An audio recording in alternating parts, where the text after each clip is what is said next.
We are starting the session now. So be agile, alert, and receptive. I finally got hold of that PDF, which is now in front of you. So we are going to discuss today 10 factors affecting or moderating or inducing or accelerating the Indian or Southwest monsoon, as we call it. Okay, very important climatic phenomenon. In fact, important in more than one ways, not only in terms of present economic value, present geographical or environmental value, but also historic and civilizational importance. We will discuss all those peripheral aspects on some other occasion. Today we discuss and focus ourselves only to the core mechanism of Indian monsoon. So my first question is there any other part of the world which shows a similar kind of monsoon climate? पंखा धीमा करो जरा, पंखा, ये वाला पंखा धीमा करो. दीजिए, जवाब दीजिए. I am reading your chat box.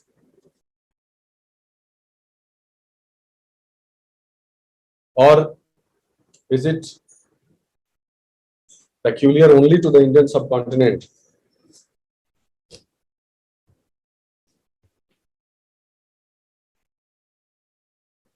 Are you people able to hear me? I think yes. Okay. I'll wait for your response. And today also we will see what should be the ideal speed of our class. If you participate actively, then this should be the speed of the class. How much we will cover today, that you will see. All that you have to do is to remain attentive and receptive to what we are discussing. The first thing is that आप जो है logic से लगाइए, information नहीं है ये question, information based नहीं है. ओके, लॉजिक क्या कहता है कि क्या सिर्फ इंडियन सबकॉन्टिनेंट के साथ ये घटना होती है कि साउथ वेस्ट हवाएं जो है वो इक्वेटर क्रॉस करके और साउथ वेस्ट हो जाएं? क्या सिर्फ यही होती है इसी जगह पे? उस पूरी बेल्ट में नहीं होगी. जहां जहां ऐसे ओशियन और लैंड मास होंगे एक दूसरे के अगल बगल, वहां वहां ये विंड का रिवर्सल पैटर्न तो सब जगह होगा ना. जब तक आईटी सीजन नीचे है तब तक नॉर्थ ईस्ट ट्रेड विंड्स, जब तक नीचे है तब तक नॉर्थ ईस्ट ट्रेड विंड्स. जब आईटीसीजेड ऊपर शिफ्ट हो जाए तो फिर साउथ वेस्ट हो जाएगा. तो ये घटना सिर्फ इसी पट्टी में होगी, इस पूरे पट्टी में नहीं होगी. जहां जहां जहां ये सब कुछ होगा तो होगी ही, बिल्कुल होगी. आप देखिए तो सिंपल सा लॉजिक की बात है. ये देखिए आईटीसीजेड की शिफ्टिंग देख लीजिए. तो ये सारे इलाके जो होंगे वो इससे जो है वो अफेक्ट होंगे. जो लाइट ब्लू है, 3 तरह के जो है वो देखे रहिएगा, गड़बड़ाइएगा मत. ये जो डार्क ब्लू है वो क्या है? Dark deep blue. ये देखिए, ऐसे देखिए इसको. ये तो हम जानते ही हैं, ये तो आप पहले ही पढ़ चुके हैं. ये जो डार्क डीप ब्लू वाला जो इलाका है पूरा, ये तो कन्वेक्शनल रेनफॉल वाला जोन हो गया ना भाई. थोड़ा सा खैर ये इंटरनेट का लैग होगा, लेकिन बहुत जल्दी आज इंटरनेट की स्पीड ठीक होनी चाहिए आई बिलीव, और थोड़ा क्विक रिस्पॉन्स चाहिए. ओके, नहीं तो फिर आप घिसटते रहिए, आपका ही टाइम बर्बाद हो रहा है. हमें क्या, हम 2 क्लास और ले लेंगे. फाइन. सो एक पतली सी जो बेल्ट होगी वो इक्वेटोरियल क्लाइमेट, इक्वेटोरियल जोन होगा, और वो equatorial zone will be characterized by convectional rainfalls. तो ये कन्वेक्शनल रेनफॉल हो गई इलाका. ठीक है. अब उसके अगल बगल का देखिए ना, जो साउथ वेस्ट और नॉर्थ ईस्ट वाला जो ये आईटी सीजन का जो शिफ्टिंग होता है वो यही तो होता है इसी जगह पर. तो इस जगह पर उसी के आजू बाजू जो है ये मानसून वाला जो है इलाका, मानसून वाली मैकेनिज्म वहां उसी के आसपास डेवलप होती है. ठीक है. और फिर उससे भी बियॉन्ड चले जाइए तो जो है वो बारिश का जो अमाउंट है वो सबसे ज्यादा यहाँ है, फिर उसके बाद यहाँ है, फिर उसके बाद बारिश का अमाउंट कम होता जाता है. तो जब बारिश का अमाउंट का एनुअल प्रेसिपिटेशन का क्वांटम कम हो जाए, other factors are also there but I am just speaking in terms of precipitation. Annual precipitation का जैसे जैसे क्वांटम कम होता जाता है, लार्ज ट्रीज, बड़े बड़े पौधे, पेड़ को, वृक्षों को सपोर्ट करना मुश्किल हो जाएगा ना, उनको तो बहुत पानी चाहिए। Do you understand this simple fundamental concept? तो जैसे जैसे एनुअल प्रेसिपिटेशन का क्वांटम कम होता जाएगा, वेजिटेशन की जो हाइट है वो इन जनरल कम होती जाएगी, और इसीलिए पानी की उपलब्धता जैसे जैसे कम होगी, इक्वेटर से दूर जाएंगे तो ग्रासलैंड डेवलप ज्यादा होंगे, एक बेल्ट आएगी ग्रासलैंड्स की, ठीक है। इसीलिए आप देख लीजिए वहां पर घने जंगल होते हैं इक्वेटोरियल फॉरेस्ट में, और पट्टी के नीचे आते जाइए, ऊपर या नीचे खिसकिए अगर, तो आपको सवाना ग्रासलैंड मिलेगा आपको।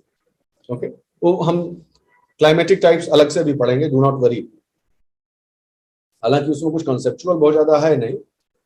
तो ये मुख्य जोन हो गए जहां पर आप देख सकते हैं कि इक्वेटोरियल एरिया है, कॉन्गो बेसिन, अमेजोन बेसिन, ये सब आप जानते हैं, और उससे ही लगा हुआ ऊपर नीचे देखेंगे तो आप छोटे छोटे कुछ इलाके हैं जहां मानसून क्लाइमेट है। तो ये कहना गलत होगा, और जब आपको ये बता चुके हैं तब आपको ये महज एक संयोग नहीं लगना चाहिए,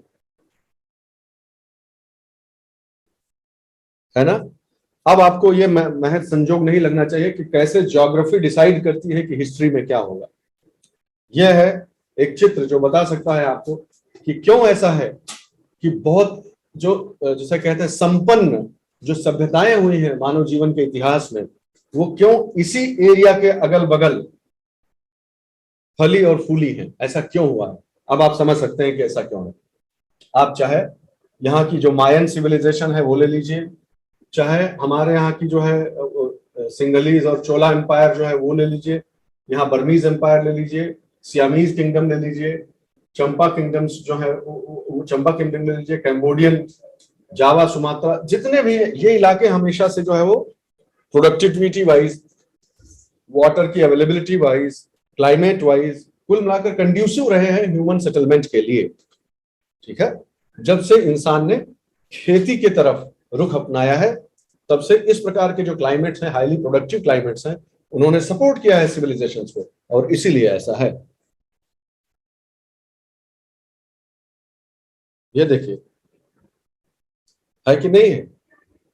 आईटीसीजेड को देखिए ध्यान से और आपको समझ में आ जाएगा कि जहां जहां से आईटीसीजेड गुजरता है, घूम घुमा के सारी सभ्यताएं जो है वो, अब ये नीचे रहे तो भी, शिफ्ट हो तो भी, इसी इलाके में घूम घूम के बड़ी बड़ी सभ्यताएं जो है वो पैदा होनी जो है वहां पर पनपी है, ठीक है। एक बहुत ही इंटरेस्टिंग एस्पेक्ट है। तो वापस आते हैं हम उस पर कि हमने ये समझा भाई कल के डिस्कशन में कि कुल मिलाकर होता यह है कि सबसे प्रिमिटिव एक्सप्लेनेशन जो है, सबसे प्राइमरी एक्सप्लेनेशन ऐसा क्यों होता है, वो इस बात से आया कि भाई ये जमीन गर्म होती होगी और यहाँ लो प्रेशर पैदा होता होगा, और इसलिए हवा जो है इधर को खींच आती होगी। जाड़े में यहाँ ठंडक होगी, और ठंडक होगी तो यहाँ की हवा भारी होगी, डेंस होगी, डेंस होगी तो हाई प्रेशर एरिया बनेगा, और इस तरह यहाँ से दूर भागेंगी हवाएं। सबसे एलिमेंट्री एक्सप्लेनेशन, ठीक है, दैट्स फाइन। मूवमेंट के पीछे ये भी एक डोमिनेंट फैक्टर हो सकता है, होगा ही, और हम आज भी जानते हैं कि ऐसा ही है, लेकिन ये एक ब्रॉड एक्सप्लेनेशन है। फाइन एक्सप्लेनेशन की तलाश में रहता है इंसान जब वैज्ञानिक दृष्टिकोण से आगे बढ़ता है। इस मानसून विंड के चलने से रिलेटेड छोटी छोटी घटनाएं जो हैं, उन सबका एक्सप्लेनेशन चाहिए इंसान को, तब कहा जाएगा कि ये थ्योरी एक्सेप्टेबल है।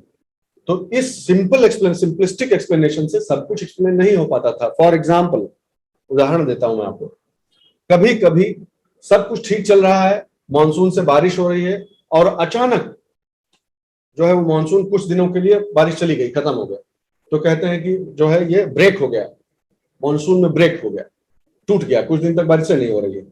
फिर कभी डिले हो जाता है, कभी जल्दी टाइम से पहुंच जाता है, कभी डिले हो गया मानसून। तो क्यों डिले हो गया, कैसे एक्सप्लेन करेंगे, जमीन तो उतनी ही गर्म हो रही है।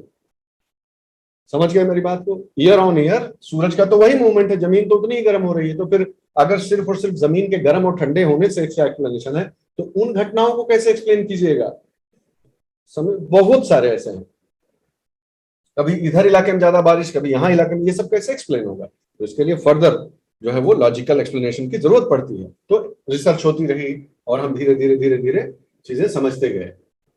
Next level of explanation, shifting of ITCZ, आप जानते ही हैं ऑलरेडी। तो सिर्फ जमीन का गर्म होना, पानी का ठंडा होना, ओके, बेसिक एक्सप्लेनेशन है।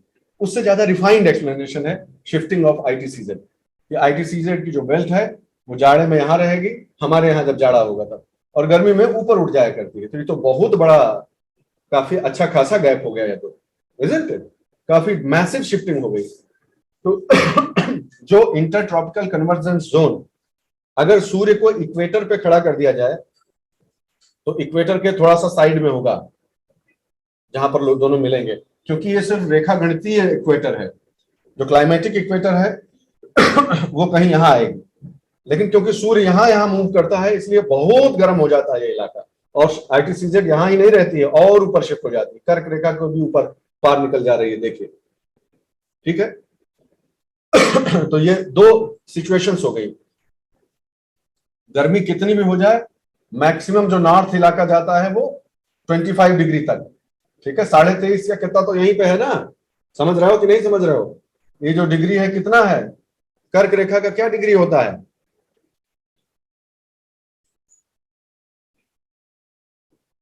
समझ तो रही होगा। तो कुल मिलाकर 25 डिग्री इधर और 20 डिग्री इधर के बीच ये चीजें जो है वो होती हैं, अप डाउन ये ITCZ होता रहता है, ठीक है।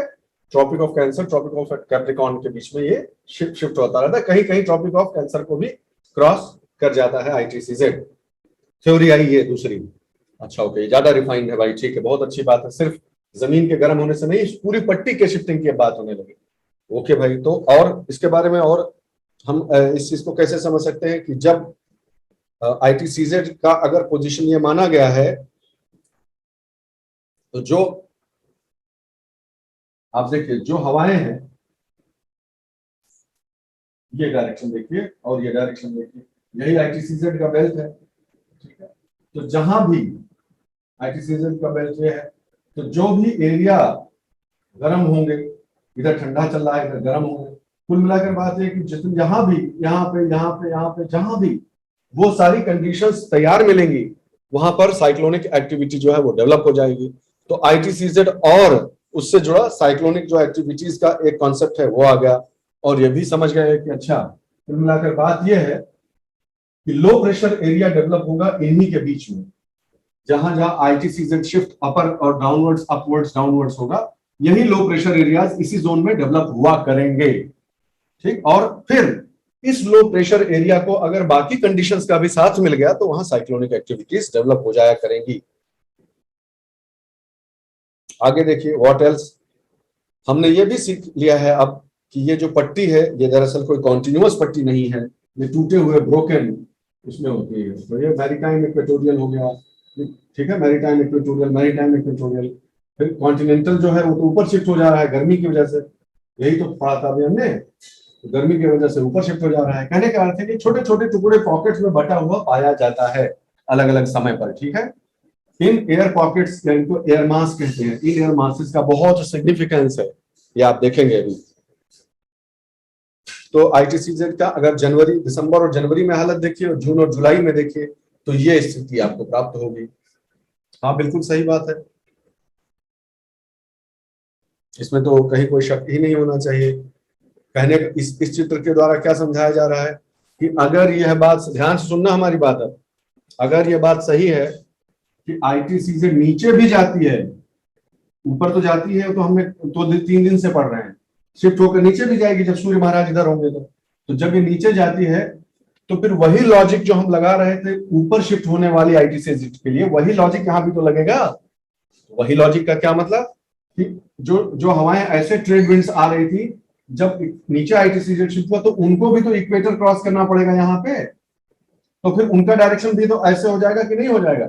जैसे नीचे वाली हवा का ऐसे हो जाता है, वैसे उनका सदर्न हेमिस्फीयर में आते ही कोरियोलिस फोर्स की वजह से ऐसे डायरेक्शन हो जाएगा कि नहीं? तो वही चीज जो है वो दिखाई जा रही है यहाँ पर, ये देखिए, समझ गए बात को, कि अगर इक्वेटर को जो है क्रॉस करना पड़ा, ITCZ नीचे गया और इक्वेटर को अगर क्रॉस करना पड़ा तो फिर इनका भी वही होगा, फाइन, ओके। लेकिन ये हवाएं तो लैंड से आ रही हैं, लैंड की तरफ से आ रही हैं, तो ये बहुत ज्यादा मॉइस्चर यहाँ नहीं डाल सकती। बस यही जो बंगाल की खाड़ी वाड़ी में जो मॉइस्चर इनके पास आ जाए वो यहाँ इंडिया के परस्पेक्टिव में, और ये साउथ वेस्ट मानसून हो गया। जून और जुलाई के महीने में ये हो जाता है कि ITCZ ऊपर शिफ्ट हो जाती है और पानी ऐसे हवाएं ऐसे चलने लगती है। आई थिंक इसमें कोई ऐसी दिक्कत की बात ही नहीं। डार्विन करके जो पॉइंट है ऑस्ट्रेलिया का, वहां से ये डिटरमिन होता है। तो कोझिकोड और डार्विन, ये जो है दो उसके जो है इंपॉर्टेंट पॉइंट्स है मेजरमेंट के लिए।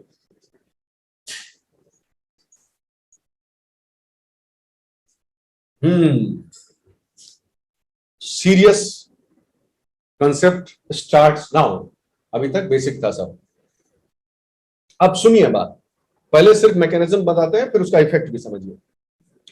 क्योंकि अब हम जानते हैं कि ITCZ is not a continuous belt, that is why all parts of the all portions of the ITCZ body, they do not shift as a parcel together.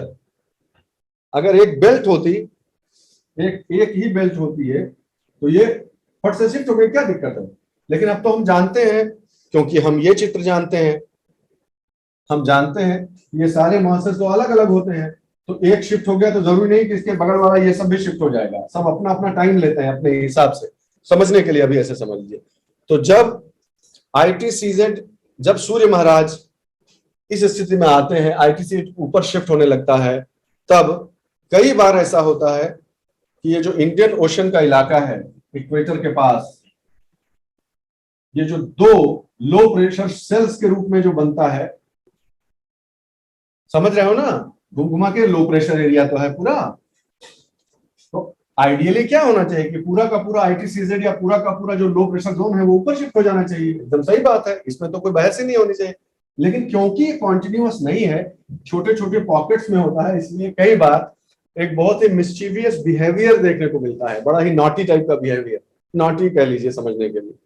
क्या है वो कि आदर्श परिस्थितियों में ये जैसे बाकी के सेल्स होंगे वैसे ये भी छोटे छोटे एयर पॉकेट्स हैं, तो सबको ऊपर शिफ्ट हो जाना चाहिए। इसमें कहां बहस की गुंजाइश है? नहीं है, कोई गुंजाइश नहीं है। लेकिन अनियमितता, ठीक है, तब होती है जब इन दोनों में से दोनों ही या कोई एक थोड़ा डिले कर देता है शिफ्ट होने में, यहां चिपका रह जाता है, एक तरह से कह लीजिए चिपका रह जाता है। बोला ये क्या बोल रहे हैं आप? हाँ, ये ऐसा होता है, ये वाटर बॉडी है ना, जमीन के ऊपर होगा तो इतना गर्म हो चुका होगा तो शिफ्ट हो जाएगा, शायद ये कारण हो, मेरा गेस है। इसके पीछे शायद ये रीजनिंग होगी, कोई नहीं जानता, रिसर्च इस पे चालू है। लेकिन समझिए कि जैसे तमाम पॉकेट्स ऊपर की तरफ शिफ्ट होते हैं, उनमें से कुछ पॉकेट्स, स्पेशली ये दोनों, कई बार टाइम में डिले हो जाते हैं, ऊपर शिफ्ट होने में डिले करते हैं, और एक इनमें से यहां बना रह जाएगा, पता चला। समझे बात को? काफी समय तक यहां रह गया। तो एक पहला एडवांस कॉन्सेप्ट आपने ये सीखा कि there are two low pressure cells just beneath the Indian subcontinent in the Indian Ocean near the equator. Usually they should shift northwards with the shifting of the ITCZ. However, as an irregularity, it sometimes so happens that these low pressure cells, I mean both of them, mostly one of them does not shift as promptly along with others and remains in this area for a longer time. So this behavior of the low pressure cells is important in understanding certain aspects of Indian monsoon, which I will tell you. या अभी बता दें? चलो अभी बता देते, साथ साथ बता देते। तो मैं बताऊं क्यों, आप लॉजिक से बताइए कि अगर यह शिफ्ट ऊपर होने में लेट करेगा, उसका परिणाम क्या होगा? मॉनसून जल्दी पहुंचेगा या देर से पहुंचेगा? बस सिंपल।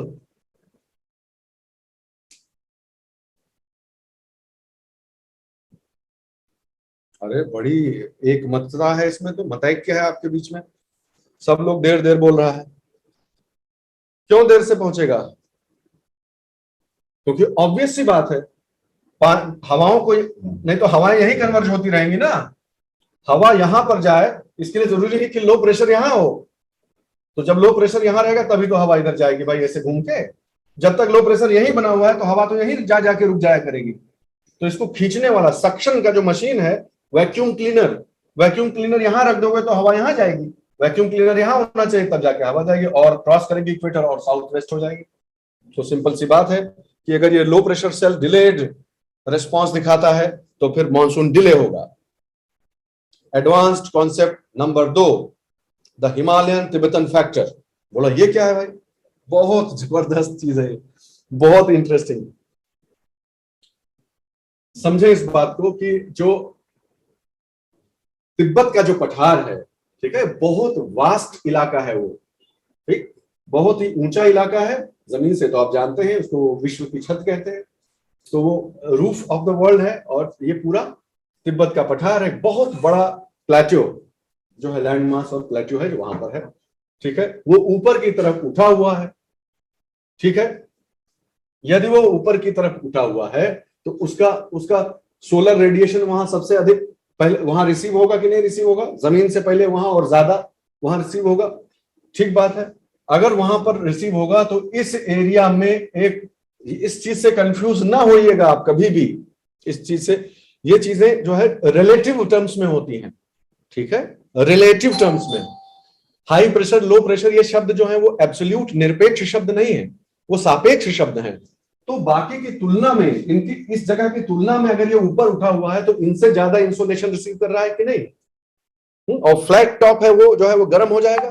तो अगर वो गर्म हुआ तो यहाँ बैरियर की बात नहीं हो रही है, अभी कंफ्यूज ना होना, ये गर्म हो जाएगा, ये गर्म होगा तो इसके ठीक ऊपर लो प्रेशर एरिया डेवलप होगा, तुलना में, तुलनात्मक रूप से इधर से तुलना करेंगे तो ये लो प्रेशर हो जाएगा, मानते हैं।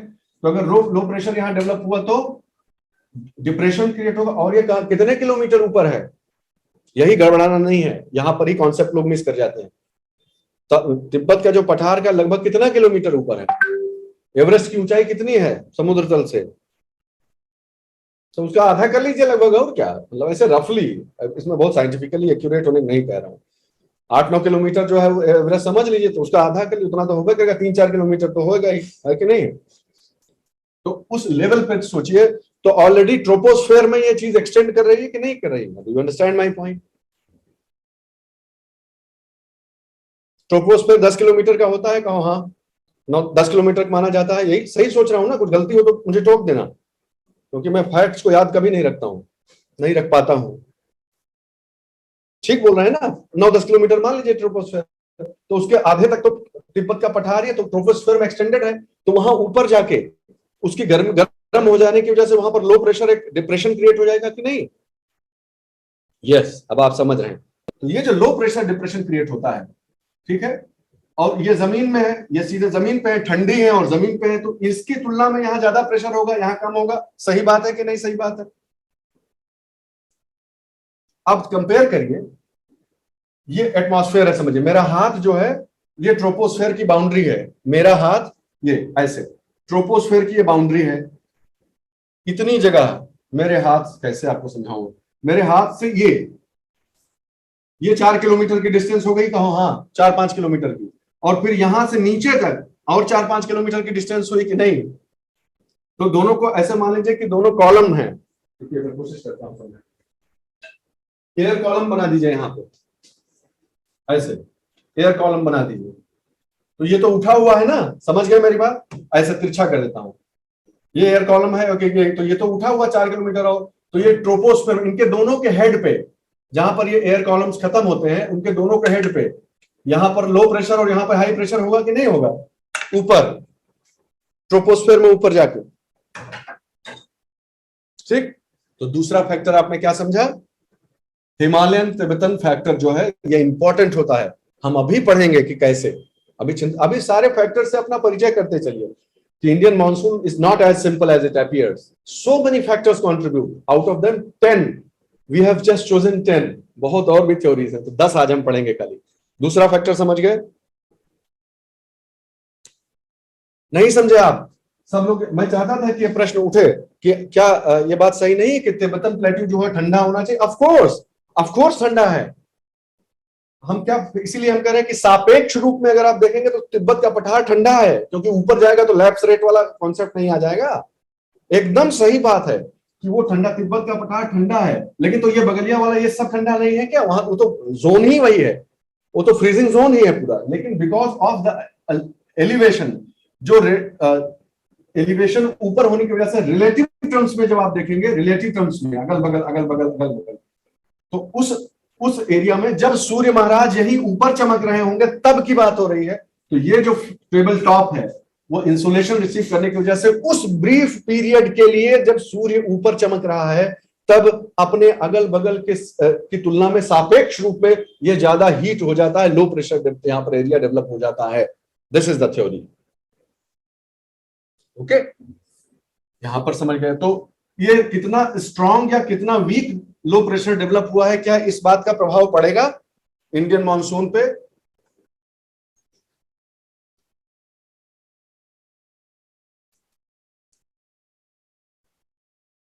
सब समझ रहे हैं? अगर अगर बहुत स्ट्रांग लो प्रेशर डेवलप होता है तो खींच नहीं ले जाएगा। ठीक बात है। अरे बहुत कॉम्प्लेक्स है, इतना आसान नहीं।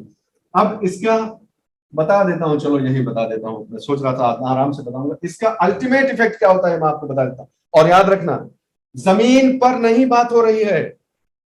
कई बार हम पढ़ते पढ़ते बताने पर भी भूल जाते हैं। ये भूतल की बात नहीं हो रही है जमीन पे, ये बहुत ऊंचे है। इसका जो इफेक्ट ट्रोपोस्फेयर में ऊपर हो रहा है, उस प्रभाव की बात हो रही है।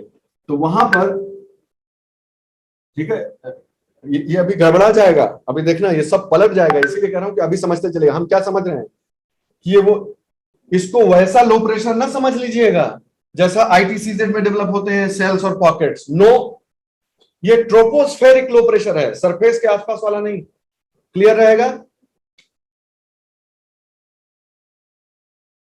ठीक है। यस, अभी आपको बताएंगे कि आगे प्रोसेस चलती कैसे। और यहीं पर अब आते हैं बैरियर वाले पे। ठीक है, अलग अलग दोनों कॉन्सेप्ट है और दोनों को अलग रखेगा। अब बैरियर के में आते हैं। यही यही जो यही जो तिब्बतन प्लेट्यू है, वो एक दूसरे फिजिकल एस्पेक्ट को भी प्रभावित करता है। और वो ये है कि जो जेट स्ट्रीम है वो यहाँ पर डिवाइड हो जाती है। Zone of divergence, divergence and convergence यहाँ वापस हो जाएगा। तो ये डाइवर्जेंस और कन्वर्जेंस जेट स्ट्रीम का हो रहा है उसी उसी इलाके में। तो अब आपको याद है कि जहां डाइवर्जेंस होता है और जहां कन्वर्जेंस होता है, वहां हाई और low pressure alternate alternate develop होते हैं। याद आया?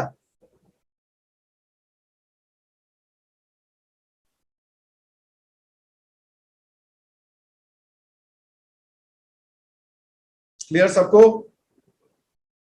कोई पॉइंट छूट तो नहीं रहा हमसे?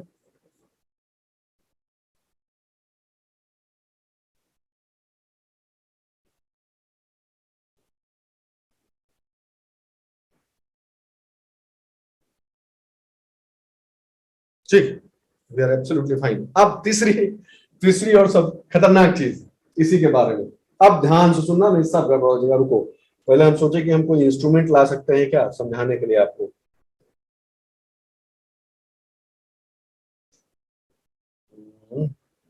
अभी ऐसे ही बता देते हैं, अभी गड़बड़ाना मत। ठीक है, अभी सिर्फ समझ लो और फिर अभी मैं आपको प्रॉपरली किसी जुगाड़ से समझाता भी हूँ। देखो, ध्यान से समझना। इस चित्र में जो कुछ भी आप पढ़ रहे हैं उसमें सबको 8-8 10-10 किलोमीटर ऊपर मानिए। ये सब जो हो रहा है वो यहां हो रहा है, यहाँ इस जगह पर, मेरे हाथ की जगह पर हो रहा है। ठीक है, ये क्लैरिटी रखना। अब सुनिए ध्यान से, एक और महत्वपूर्ण घटना होती है जो इसमें साफ साफ शायद आपको दिख नहीं रही है। ठीक है, मान लीजिए ये विंटर का समय है, फिर धीरे धीरे जो है जब समर इसी तरफ आने लगेगी तो ये जेट स्ट्रीम का जो नीचे वाला एरिया है, नीचे वाली ब्रांच जो है वो भी ऊपर शिफ्ट हो जाएगी।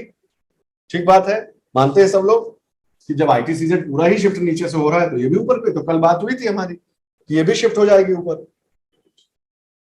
जब ये ऊपर शिफ्ट होती है तो जैसे हमने वहां पढ़ा था कि आईटीसीजेड के कुछ सेल्स जो हैं वो कई बार डिले करते हैं शिफ्ट होने में। कई बार ये ब्रांच भी जाते जाते रिट्रीट रिसीड करते करते इसमें भी डिले या टाइम से हो जाए या हो सकता है डिले हो जाए। दो फैक्टर ये आ गए। नेक्स्ट, एक जबरदस्त घटना और होती है यहाँ पर, और वो ये है, एक टेम्पोररी जेट स्ट्रीम यहां जन्म लेती है। इसका उन दोनों जेट स्ट्रीम से कोई लेना देना नहीं है जो आप पहले पढ़ चुके हैं। वो बहुत हाई ट्रोपोस्फेयर में होती है। कौन कौन सी, नाम लिखिए चैट बॉक्स में जल्दी। मैं अगर हो सके तो वो साथ साथ बताता चलता हूं आपको खोल के।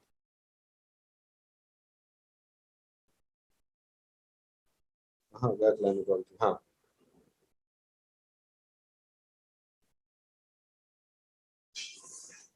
ताकि आप कंफ्यूज कहीं से नहीं होने दूंगा। मैं प्रयास यही रहेगा मेरा कि आप कंफ्यूज नहीं होने पावे, चाहे जो हो जाए।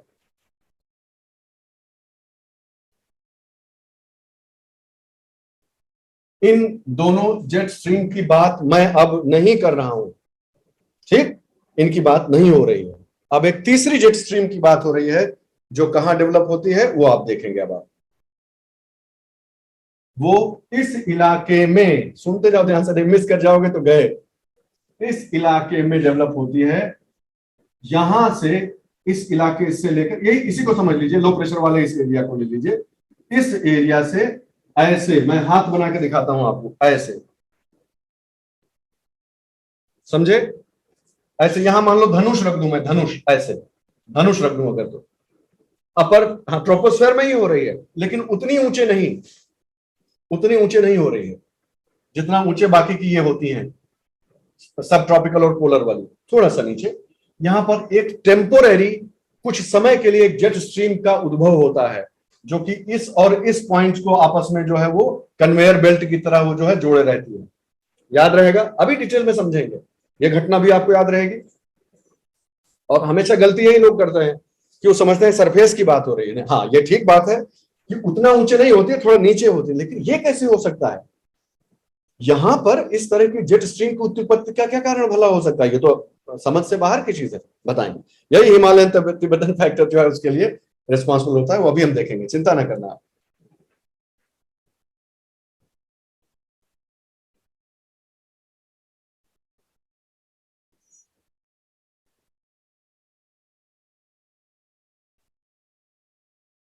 हम्म, ये देखिए, जेट स्ट्रीम की जो स्थिति होती है दिसंबर और जून में किस प्रकार की होती है, समझ सकते हैं आप, इससे आइडेंटिफाई कर रहे हैं अपने आप को कि जब नॉर्दर्न हेमिस्फीयर के टर्म्स में देखें, ये समझ लीजिए एक एक सैटेलाइट इमेजरी है। तो जब आप, ये देखिए हिंदुस्तान का कितना पोर्शन, भारत का देखिए यहां तक है, जेट स्ट्रीम का जो प्रभाव है, जो कहा था ना ऐसे ऐसे चलती है, तो ये रियलिस्टिक फोटोग्राफी है एक तरह से कह लीजिए, इमेजरी है। तो ये यहां तक रहती है दिसंबर, यानी जब हमारे यहाँ जाड़ा है तब। जब गर्मी आएगी तो देखो कहाँ शिफ्ट हुआ जा रहा है, तिब्बत, तिब्बत के ऊपर निकल गया कि नहीं निकल गया। तो जो इसकी दो ब्रांचेस हैं, एक यहाँ ऊपर से जा रही है, एक नीचे से जा रही है, ये दोनों मिलकर एक हो जाएंगी जब ऊपर शिफ्ट होगा। तो सिंपल सी बात है, जब नीचे आएगा तो तिब्बत प्लेट्यूज उसको फाड़ देगा दो भाग में। बहुत क्लियर, बताओ, चैट बॉक्स में तो आगे बढ़े थे, क्योंकि जो बात कही जा रही है वो आपको दिखनी भी चाहिए भाई, एक्चुअल है ये, एक्चुअल। अब इसमें कोई थ्योरी नहीं है। अच्छा भाई, आगे बढ़ जाइए। अब मैं बताने जा रहा हूं कि वो क्या बात हो रही है, जो अभी तक हम लोग बात कर रहे थे वो क्या है। ठीक है, देखो,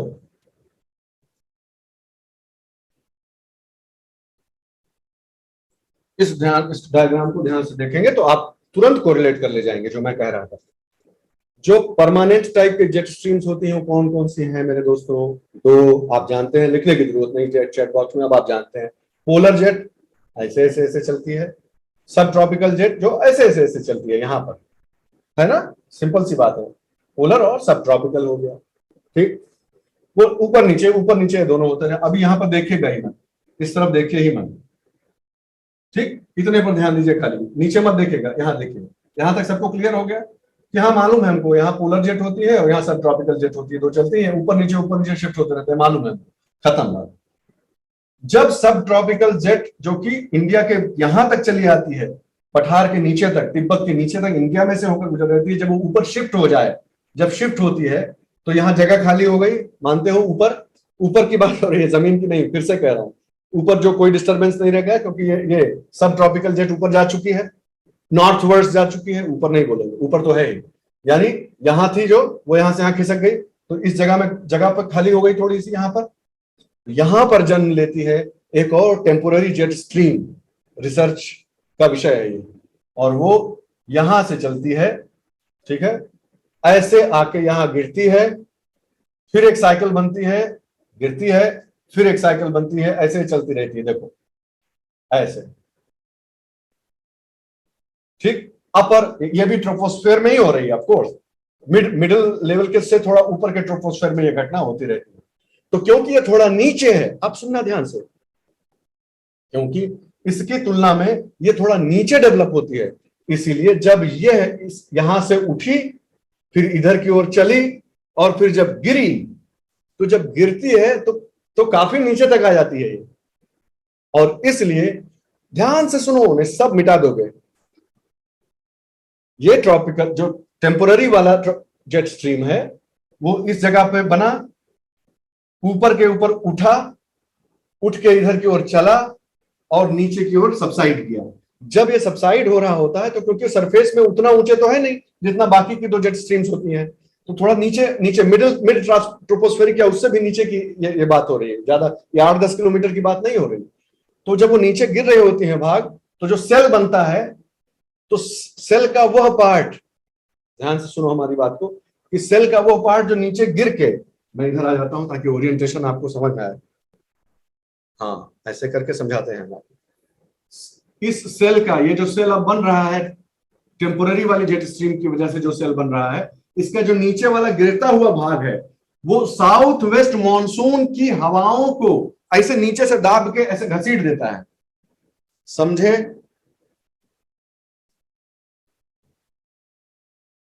जैसे किसी ईगल के चंगुल में शिकार हो, जैसे किसी ऑस्प्रे ने मछली का शिकार किया हो और अपने टैलॉन्स पंजों में जो है वो लेकर नाखूनों में लेकर जा रहा है, ऐसे समझिए ना कि कोई पक्षी है, उसने शिकार किया है और लेकर उड़ता हुआ चला जा रहा है, तो पक्षी ऊपर से आता है और इसको पकड़ दबोच के अपने साथ घसीट ले जाता है। यह है जिसे आप कहते हैं कि tropical easterly jet. Obviously easterly, क्योंकि ईस्ट से आ रही है ये जेट, तो ईस्ट डायरेक्शन से आ रहा है, तो ईस्टर्ली जेट। जेट इसलिए क्योंकि अभी भी ये जमीन पे नहीं हो रही है, ऊपर है, भले ही थोड़ा कम हाइट है लेकिन है तो जेट स्ट्रीम है। तो ट्रॉपिकल, हाँ ट्रॉपिकल है। ये कैसा था? सब ट्रॉपिकल। ये कैसा था? पोलर। तो पोलर, सब ट्रॉपिकल एंड ट्रॉपिकल, ये करामाती चीज है। यहां पर भी एक जेट स्ट्रीम पैदा होती है कुछ समय के लिए, वो जन्म लेती है और ऐसे उठ के गिरती है और सरफेस विंड को ऐसे अपने धक्का देती है कि चलो चलो। तो ये सरफेस विंड को दबा के घसीट के ले जाती है। सरफेस विंड्स किसको किसको घसीटती है? ठीक उसी तरह जैसे जेट स्ट्रीम का नीचे गिरता हुआ भाग, subsiding portion, south west monsoon की हवाओं को घसीटता है, वैसे ही साउथ वेस्ट मानसून की हवाएं किसको घसीटती हैं? पानी को। ये पानी को कल बताया था, वो उस पानी को घसीटती है। तो 3 लेयर हो रही है बात। ऊपर ट्रॉपिकल जेट स्ट्रीम चल रही है ऐसे ऐसे ऐसे ऐसे, उसके नीचे हवा चल रही है, उसके नीचे पानी चल रहा है। सोमाली करंट देखा? सोमाली,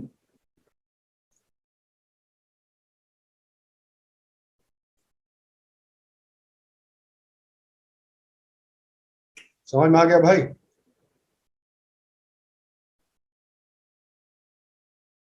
करामाती चीज है, एकदम मजेदार।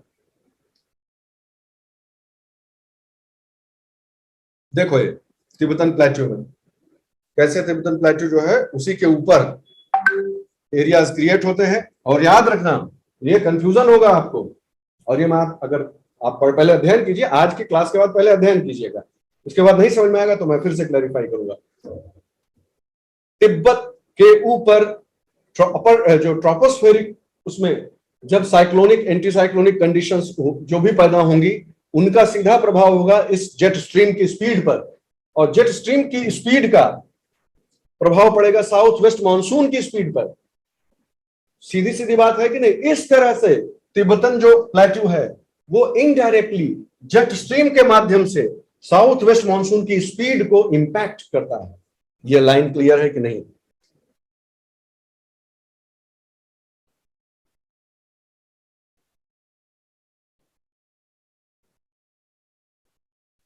ये देखो जुलाई की स्थिति देखो, जुलाई 31 जुलाई 2020 को, 31 जुलाई 2020 का फोटो है, ट्रॉपिकल ईस्टर्ली जेट स्ट्रीम। ये देखिए, ये कौन सा जेट स्ट्रीम है? समझ गए होंगे, सबसे हाइट वाला, सब ट्रॉपिकल।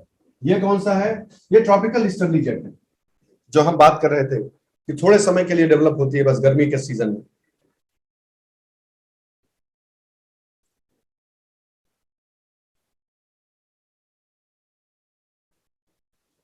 हाँ भाई, उत्तर दो भाई। ये जो सवाल पूछा जा रहा है चैट बॉक्स में कि ये सारी घटनाएं पामीर पे क्यों हो रही है, यानी तिब्बत के पठार पे क्यों हो रही है, हिमालय में क्यों नहीं हो रही? बताओ भाई, क्यों नहीं हो रही?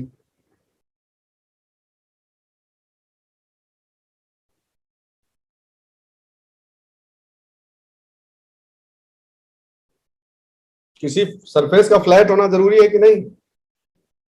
उसके अपने ऊपर के सरफेस, एयर सरफेस की एक लेयर को अच्छे से अफेक्ट कर सके, उसके लिए इसकी जरूरत पड़ेगी कि नहीं, कि फ्लैट सरफेस हो, ऊंचा उठा हुआ हो, इंसोलेशन सबसे ज्यादा हो, उसकी हीटिंग हो रही हो। पहाड़ तो ऐसे है ना।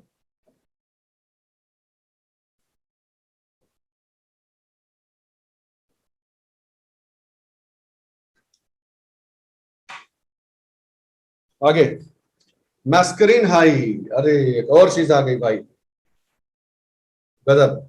नेक्स्ट चीज समझिए,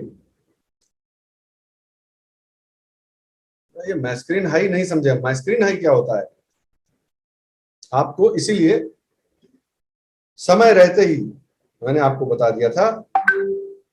याद रखिएगा, ये जितनी भी घटनाएं हो रही हैं उनमें कहीं भी जो आदर्शवादी परिस्थिति है उसका पालन नहीं होता है। वो ऐसे देखने को नहीं मिलती है कि लो हाई इस तरह के जो है अल्टरनेट जोन, ऐसा नहीं होता है।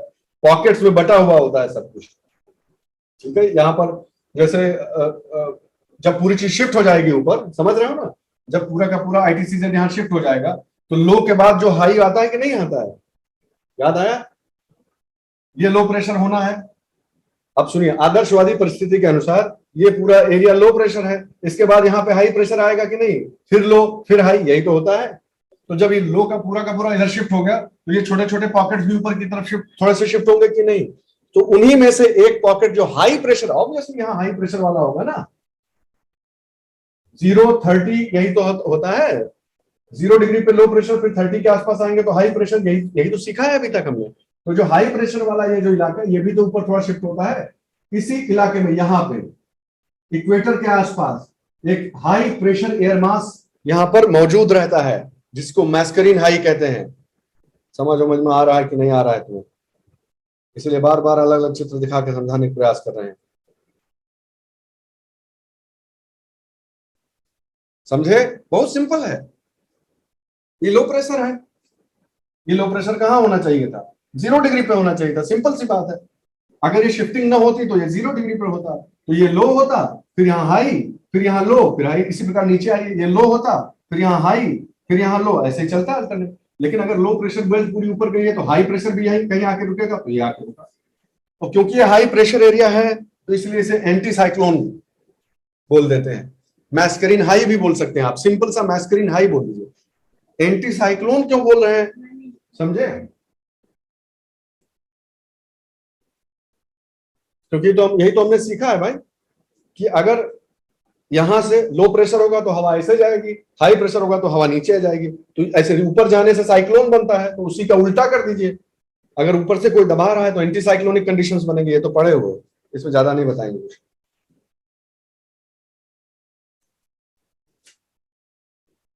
ठीक है,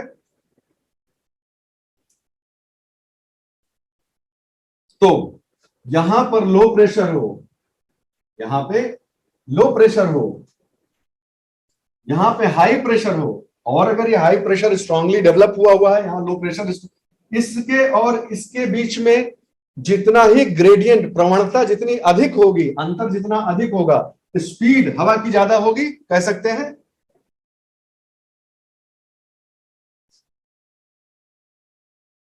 हमको तो इसमें ऐसा कोई लगता ही नहीं कि इसमें कुछ कठिन हो समझने का, कि भाई जो ये लो प्रेशर है ये हाई प्रेशर है, अगर इसकी वैल्यू 20 है, इसकी 19 है, तो बहुत ज्यादा अंतर तो है नहीं, तो धीरे धीरे हवा बहेगी।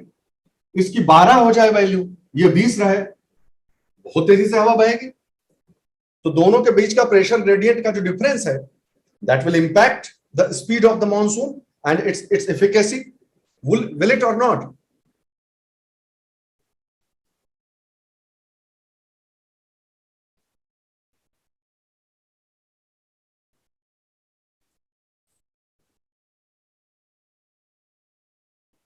ये जो हवा चल रही है, ये हाई प्रेशर एरिया है, यहाँ लो प्रेशर एरिया है। हाई प्रेशर एरिया से देखो ये घुमा, हाई प्रेशर इक्वेटर क्रॉस किया और घुमा इधर। ये जो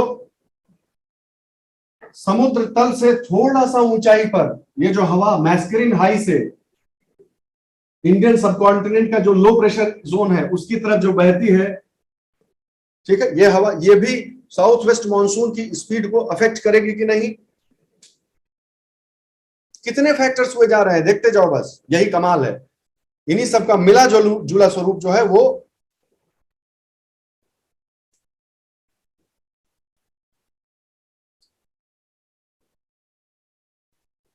जो कुछ भी इसमें लिखा हुआ है सब आप पढ़ चुके हैं पहले ही। हमने क्या क्या बात की अभी कि सबसे ऊपर क्या है,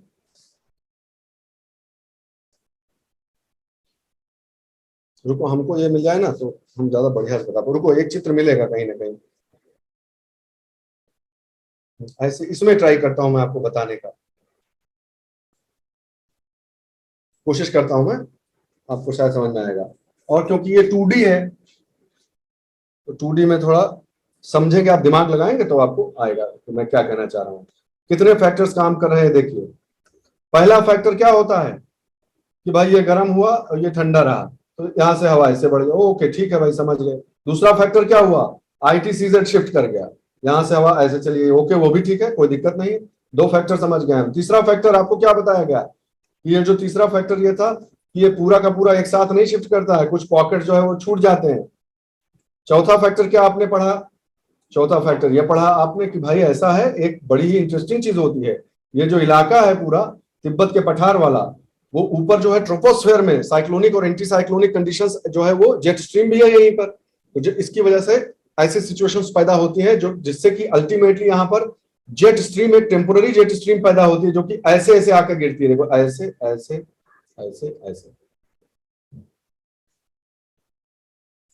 समझ रहे हो ऊपर से आके कैसे वो, हमने उल्टा शायद बना दिया, इसको थोड़ा और अच्छे से बनाते हैं ताकि आपके एकदम मन में ये बैठ जाए। ऐसे उठी हवा, ऐसे गई बही, फिर यहाँ से नीचे गिरी, फिर यहाँ से हवाओं को लेके फिर से इधर चली गई। साइकिल समझ में आ गई, ये साइकिल होगी, ये ऊपर हो रही है ठीक है, ये समझ लो सबसे ऊपर है, ये सेकंड फ्लोर है, ये फर्स्ट फ्लोर है, क्लियर हो रहा है। और ये ग्राउंड पानी जो है वो ग्राउंड फ्लोर है, क्लियर हो रहा है, पानी ग्राउंड फ्लोर है। ये वाला जो इसका भाग है इंडिया की तरफ जाता हुआ वो फर्स्ट फ्लोर है, और उससे भी ऊपर सेकंड फ्लोर पे जो है वो यहां से यहां आ रहा है मामला, ठीक। अब इसके नीचे, यानी ध्यान से सुनना हमारी बात, फर्स्ट फ्लोर और ग्राउंड फ्लोर के बीच में एक और फ्लोर है, मेज़ानाइन बोल दीजिए जो भी बोलना हो उसको।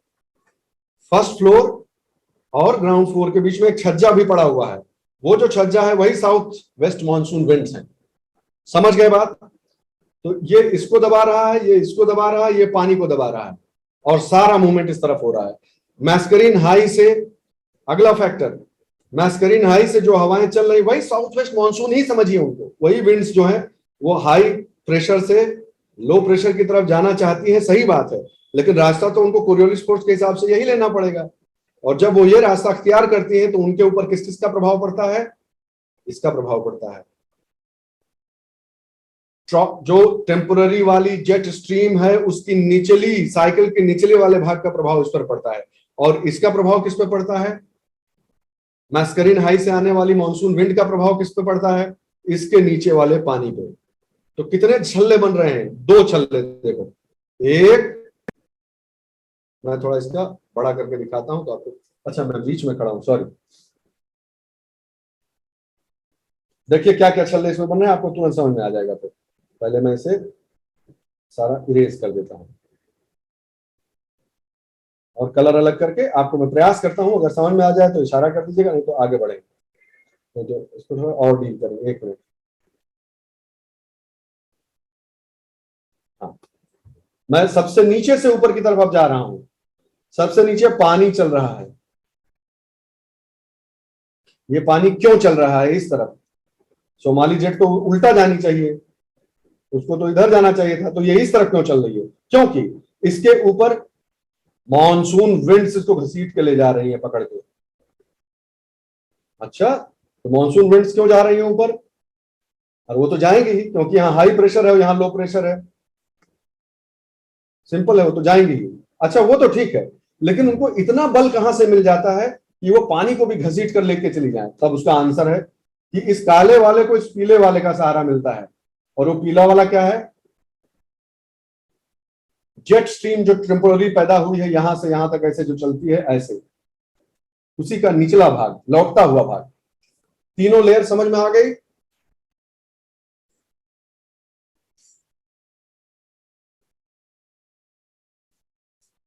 बहुत बढ़िया,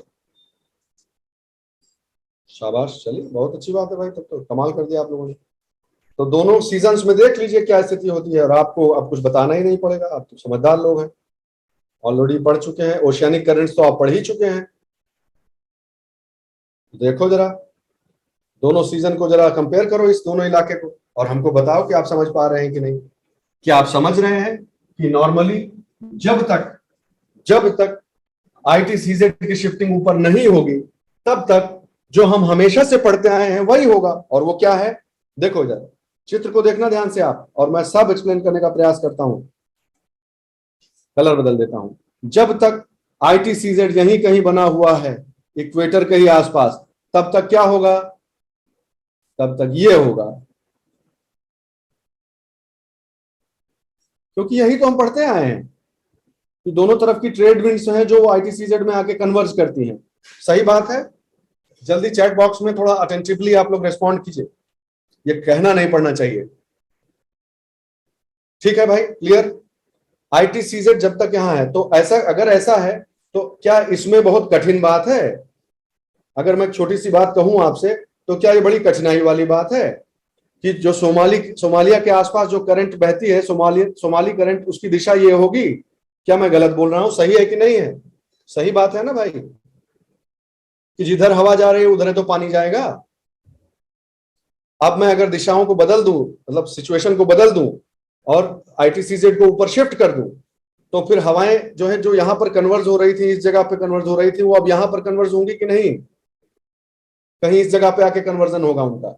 और अगर ये बात सही है कि वहां कन्वर्जन हो रहा है, तो जो हवा ऐसे और ऐसे हो रही थी, इसकी जगह यहां खिसक जाएगी और इसकी जगह यहां खिसक जाएगी, तो ये ऐसे डायरेक्शन ले लेगी कोरियोलिस फोर्स की वजह से। और अगर सारी हवाएं ऐसे ऐसे ऐसे डायरेक्शन लेना शुरू कर देंगी, तो फिर क्या मैं गलत कह रहा हूं? इसमें कोई बहुत कठिनाई वाली बात है कि सोमाली जेट का जो पानी है वो भी इधर की तरफ बहने लगेगा और करंट का रिवर्सल हो जाएगा। फाइन,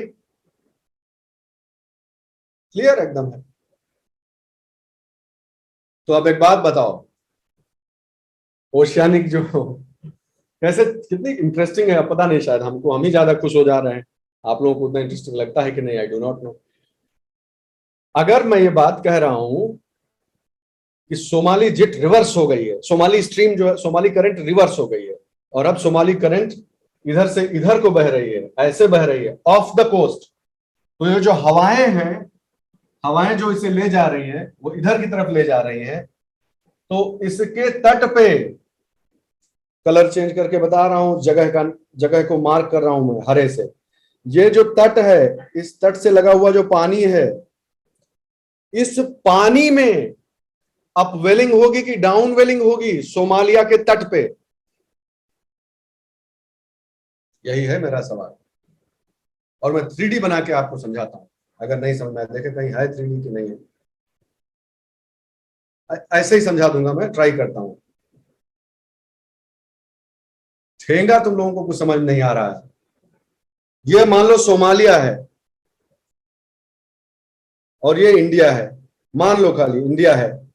हम क्या कह रहे हैं तुमसे, ध्यान से सुनना, आप रेस्पॉन्ड करना बंद कर दीजिए चैट बॉक्स पे अभी थोड़ी देर। I do not want your responses after I have said that this is not correct. Obviously तो दूसरा ऑप्शन सही होगा, समझो इस बात को। ऊपर से माना कि ये सोमालिया है और ये इंडिया है, ऊपर से हवा गिर रही है कि नहीं गिर रही है? ये कौन सी हवा है जो गिर रही है? चलो इसका नाम लिखो, इधर की तरफ जा रहा है मामला। ये कौन सी हवा गिर रही है? टेम्पररी जेट जो है, ठीक बात है, ट्रॉपिकल ईस्टर्ली जेट बोलते हैं इसको, ठीक। अब ये बताइए कि इसके नीचे कौन सी हवा जा रही है? ये मैस्करीन हाई से आती हुई कौन सी हवा है? Exactly south west monsoon winds है, साउथ वेस्ट मानसून विंड्स है। ये अब इस पानी को साथ में ले जा रहे हैं, कहो हाँ, मतलब कहो हाँ, मतलब समझ लो कि हाँ, ये इसके साथ ये पानी भी चला जा रहा है इधर। तो अगर पनिया यहां से खाली हुआ जा रहा है, तो इस जगहवा को भरने के लिए कौन आएगा? इधर तो जमीन है, तो नीचे वाला ही पानी तो इस जगह को भरेगा।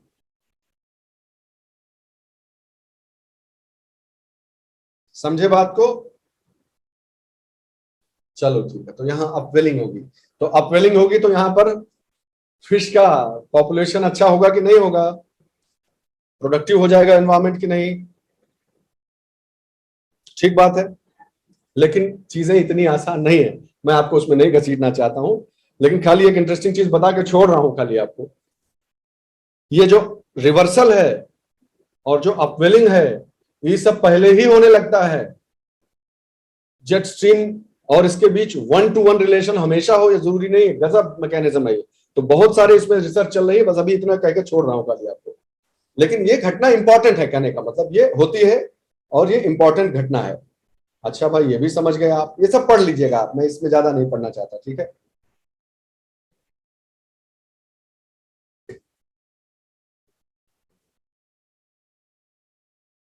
अब एक और खतरनाक घटना होती है जो मैं आपको बताने जा रहा हूं, अभी तक जो नहीं आपसे चर्चा की थी, यह है अगला फैक्टर। इसे पहले मैं क्लियर कर दूं और आप समझ लें इसको। आज इसको छोड़ेंगे नहीं, मानसून को आज पूरा एकदम घोर के पी जाएंगे, ठीक है। मानसून बहुत अच्छी मैकेनिज्म है। अब देखिए, समझिए इस बात को कि जैसे ही इसका रिवर्सल होता है, इक्वेटोरियल काउंटर करंट तो चल रही है, तो सबको मालूम ही है काउंटर करंट अपनी जगह पे चलती चली जा रही है, उसकी कोई बात ही नहीं हो रही है। ये इधर इक्वेटोरियल जो करंट है वो नॉर्थ इक्वेटोरियल करंट इधर की तरफ जाना चाह रही है, लेकिन हवा जो रिवर्स कर रही है वो इसे ब्रेक कर दे रही है। तो जो पानी, सुनिए मेरी बात ध्यान से, जो पानी नॉर्मली इधर से इधर जा रहा था, किसके कारण, किसके कारण, नाम लिखिए उसका। पानी इस तरफ से इस तरफ किसके कारण जा रहा था?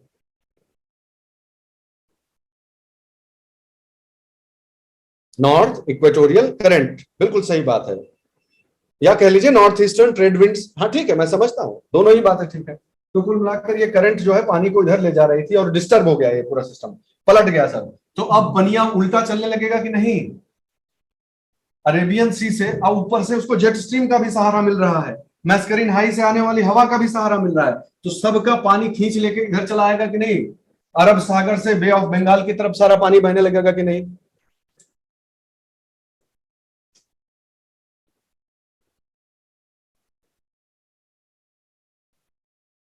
और सिर्फ एक लाइन बता के छोड़ूंगा अभी, बाकी बाद में होगा।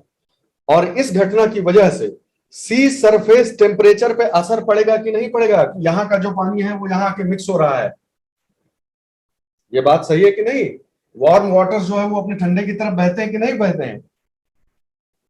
जब कभी भी ऐसा होगा तो गर्म पानी, अल्टीमेटली ओशियनिक करंट्स गर्म जगह से ले जाके ठंडी जगह पर ही तो जमा करते हैं। तो कहने का अर्थ है कि सी सरफेस टेम्परेचर को इफेक्ट करेंगे कि नहीं करेंगे?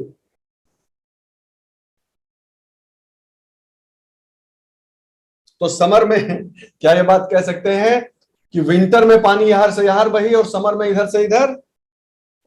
गजब खेल है। तो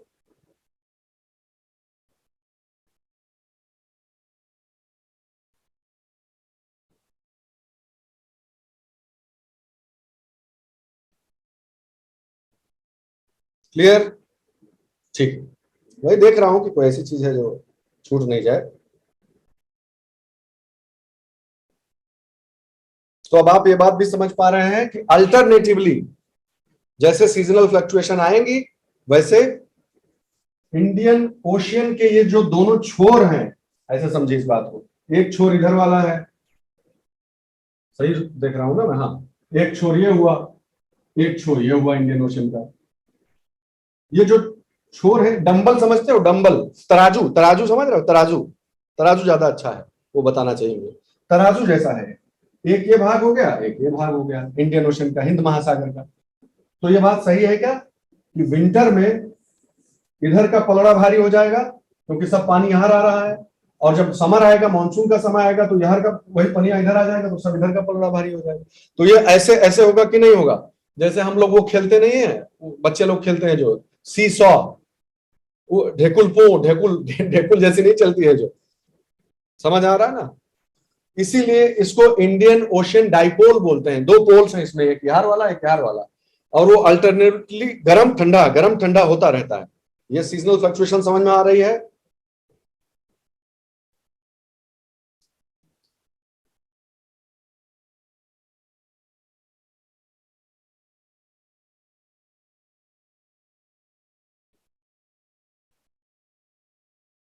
अच्छा भाई, ये समझ गए आप? तो ये गरम ठंडा तो पढ़ लिए, लेकिन इस चीज का हमें इसमें हम क्यों पढ़ रहे हैं? इंडियन मानसून के लिए पढ़ रहे हैं। तो इंडियन मानसून पर इस घटना का क्या प्रभाव पड़ेगा ये भी बताइए। ये जो हमने पढ़ा है कि पानी इधर से इधर मूव कर रहा है, ये हो रहा है, वो हो रहा है, सी सरफेस टेम्परेचर का इस पे क्या प्रभाव पड़ेगा?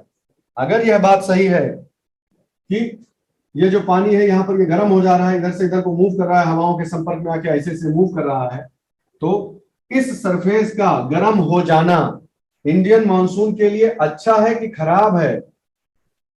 ये मैं पूछ रहा हूं आपसे। इंडियन ओशियानिक डाइपोल में अरेबियन सागर की तरफ की जो, ठीक है, अरेबियन सागर की तरफ की जो विंड्स हैं, जो इलाका है, वो अगर वार्मर हो जाए, ज्यादा कहां चला जाए, ज्यादा गर्म हो जाए, ये इलाका अगर थोड़ा गर्म हो रिलेटिवली, इसकी तुलना में ज्यादा गर्म हो, तो यहां से मॉइस्चर ज्यादा उठेगा कि नहीं उठेगा? और अगर यहां से मॉइस्चर ज्यादा उठता है तो जो हवा ऐसे आके इनको ले जा रही है, जेट स्ट्रीम की जो लोअर वाली ब्रांच है, लौटती हुई ब्रांच है, वो और उसके नीचे की साउथ वेस्ट मानसून की विंड्स, ये ज्यादा से ज्यादा मॉइस्चर सोक अप करके ले जाएंगे कि नहीं ले जाएंगे? So that is good for Indian monsoon, as simple as that. समझ गए? ये फैक्टर भी 5 6 7 फैक्टर तो हो गए ऑलरेडी, इस गिनती पे मत जाइएगा।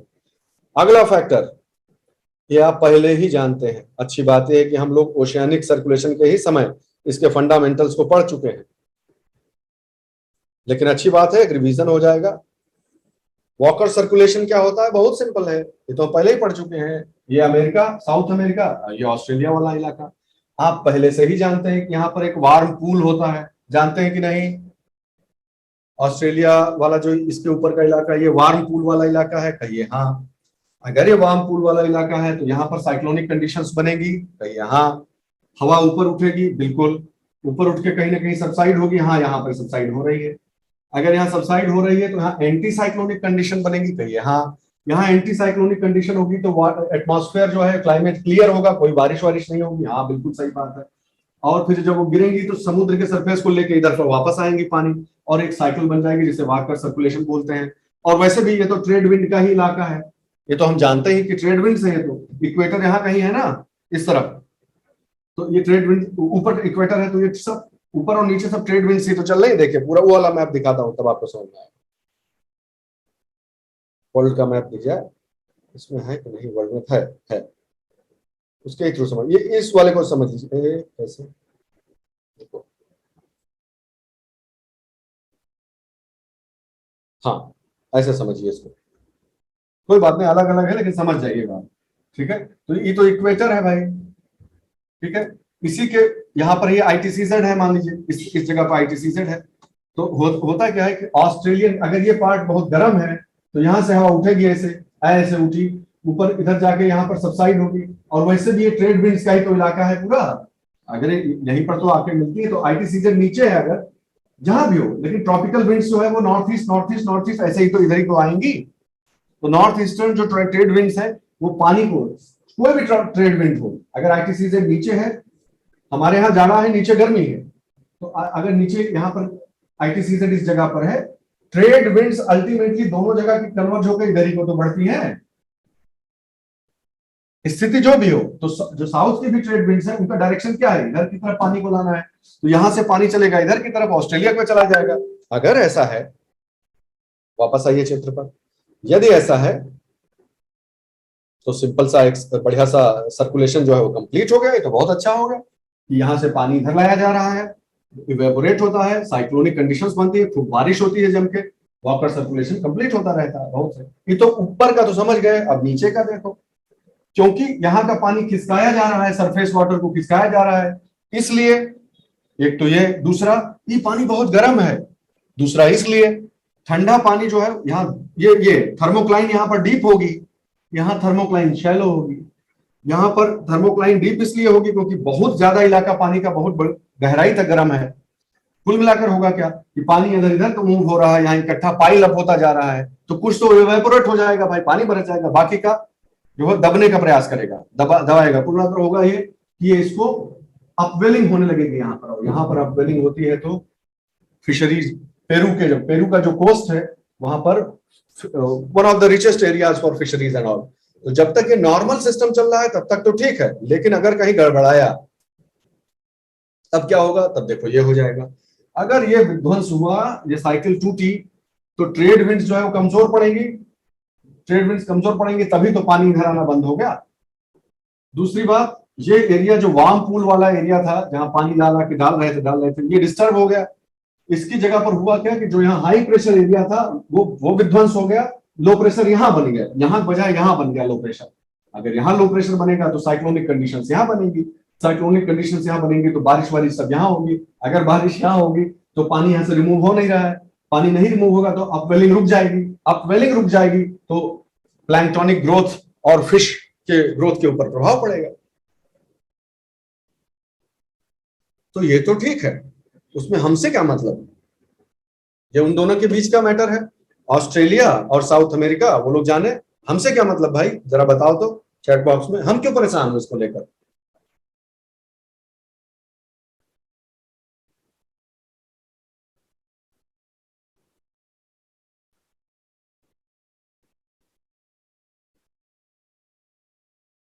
यानी हमारे मॉनसून पर इसका प्रभाव पड़ता होगा।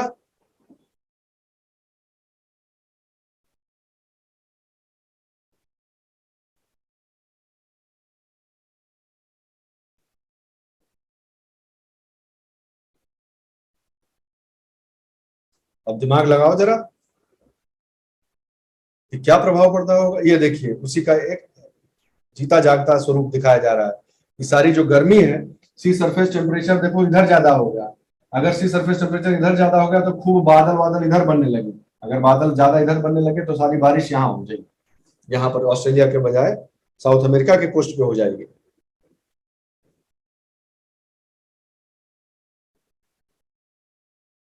क्योंकि सिर्फ वाकर सर्कुलेशन की ही बात नहीं है, वाकर सर्कुलेशन तो एक जो हो रहा है वो हो रहा है। ऑस्ट्रेलिया कहाँ गया रे, ये ये इंडोनेशिया ऑस्ट्रेलिया का इलाका हो गया और ये पैसिफिक। वाकर सर्कुलेशन अगर ठीक से चल रहा है तो उसी के चक्कर में, क्योंकि यहाँ लो प्रेशर डेवलप है ना, तो हवाएं कन्वर्ज होती है कि नहीं, पढ़ा है कि नहीं, यहाँ लो प्रेशर अगर डेवलप होता है तो जोन ऑफ कन्वर्जेंस बनेगा और ये एक साइकिल भी डेवलप होगी वहां पर, तो ये खींचेगा, हवाएं जो है वो खींचेगी इधर की तरफ और मानसून विंड्स भी सक होंगी, सक अप हो जाएंगे, उनको बल मिलेगा एक तरह से। समझ रहे हो बात को। अगर टूट गया, अगर ये चीज टूट गई, लो प्रेशर यहां और हाई प्रेशर यहां डेवलप हो गया, तो फिर ये जो सकिंग फोर्स है, सक करता है जो अपनी तरफ, वो कमजोर थोड़ा पड़ जाएगा कि नहीं पड़ जाएगा।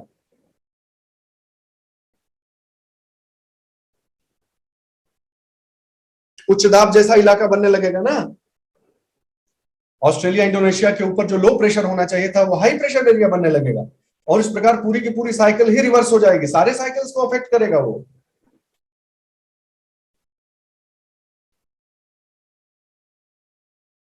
ठीक,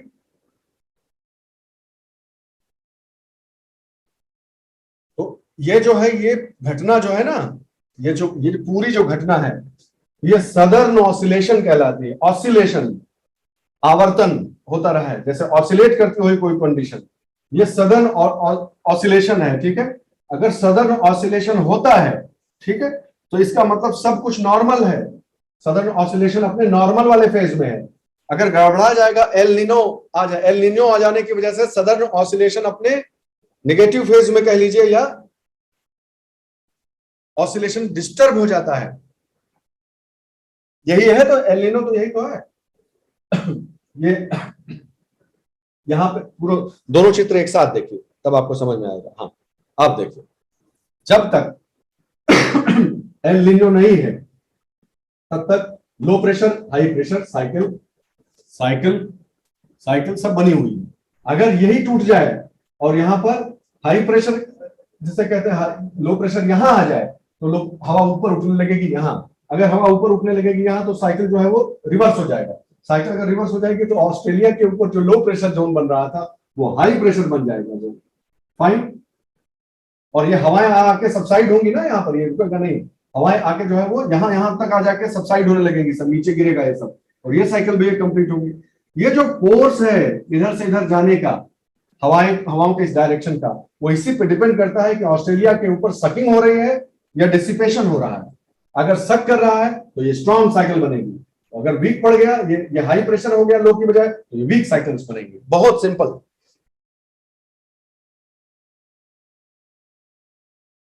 समझे बात को? अगला टर्म जो वैसे भी आप जानते हैं, अब आप समझते हैं क्योंकि हम आपको इंट्रोड्यूस कर चुके हैं। Indian ocean dipole, IOD. IOD का पॉजिटिव फेज क्या है, आप खुद ही बता दीजिए। भाई हम तो हमेशा से यही पढ़ते आए हैं कि नॉर्मली क्या होना चाहिए भाई, कि ये जो है ठंडा, ये पूरा इलाका जो है नॉर्मल से ज्यादा ठंडा और ये नॉर्मल से ज्यादा गर्म हो जाए तो उसे पॉजिटिव, इंडियन ओशन का पॉजिटिव डाइपोल। क्या ऐसा नॉर्मल क्या है? नॉर्मल आप हमेशा से क्या समझते हैं, इसको मैं मुझे उल्टा समझाना चाहिए आपको, ठीक है। पॉजिटिव और नेगेटिव होता है, इसमें नॉर्मल एबनॉर्मल नहीं बोला जाता है, पॉजिटिव और नेगेटिव फेज है। देखिए ये आप अभी तक देखते आए हैं, अभी तक जो हम पढ़ रहे थे जिसको हम नॉर्मल बोल रहे थे वो देख लीजिए कि भाई ऑस्ट्रेलिया वार्म पूल है ना, यही तो पढ़ रहे थे कि ये वार्म पूल है। वार्म पूल के ऊपर से भाई साइक्लोनिक कंडीशंस बनती हैं और एक बहुत बड़ा साइकिल कंप्लीट होता है ये, और ये रिलेटिवली ठंडा, ये रिलेटिवली गर्म, ठीक। ये दो पोल, यही तो दो पोल बता रहे थे तराजू वाला example.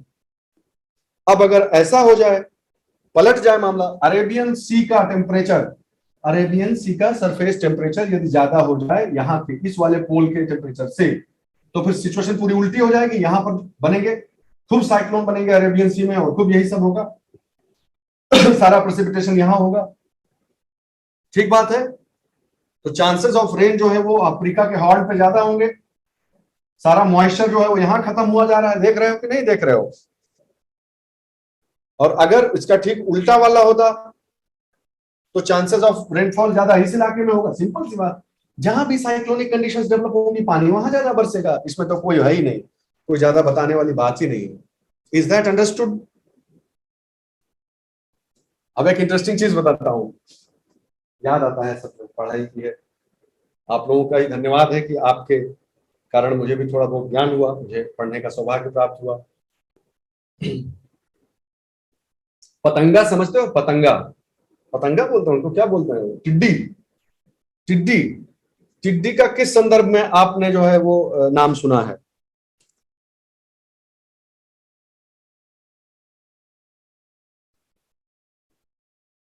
Aditya, I will come back to you, don't worry, अभी अभी हैंडल करते हैं। हाँ, टिड्डी का किस संदर्भ में नाम पढ़ा है आपने? अटैक, फसलों को खा जाने वाला, निपटा देने वाले, ठीक है। क्या बोलते हैं टिड्डी को अंग्रेजी में भाई?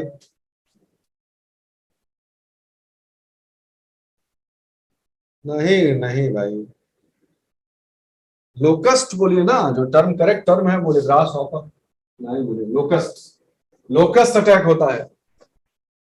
तो लोकस्ट अटैक का, इंटरेस्टिंग है बता रहा हूं खाली ताकि ब्रेक थोड़ा हो जाए, इतना इंटेंसली आप पढ़ रहे हैं, थोड़ा इंटरेस्टिंग चीज है। इस इंडियन ओशन डायपोलिक जो ये चीज है, इसका लोकस्ट अटैक से कोई संबंध हो सकता है क्या? इंडिया में लोकस्ट अटैक से इसका कोई लेना देना हो सकता है क्या?